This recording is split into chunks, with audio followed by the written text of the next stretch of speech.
عمر جب دنیا سے گئے تو 80 دینار کا قرضہ تھا، 22 لاکھ مربع میل کا حکمران، اور اپنے بیٹے سے کہنے لگے بیٹے کوشش کرنا تیرے خاندان والے مل کے میرا قرضہ اتار دے، میری قبر پہ بوجھ نہ رہے، اور اگر خاندان والے مدد نہ کریں تو میرے دوستوں سے بات کرنا، وہ مدد نہ کریں تو پھر علی سے بات کرنا۔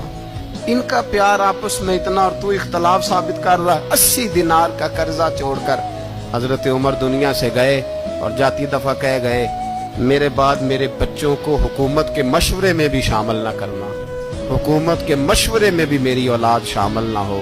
اتنا بڑا شخص اتنا بڑا رنگ دے کے یکم محرم کو جب عمر فاروق کا وصال ہوا تو بیٹے سے کہنے لگے اما عائشہ سے جا کے کہو میرا بھی نبی پاک کے روزے میں دفن ہونے کو دل کرتا ہے۔ ایک قبر کی جگہ ہے اما جی نے اپنے لیے رکھی ہے، بخاری یا بخاری۔ حضرت عائشہ کے پاس صاحبزادے گئے، کہنے لگے اما جی عمر کو زخم لگ گیا ہے، حالت بڑی پریشانی والی ہے۔ وہ کہتے ہیں اگر اما اجازت دیں۔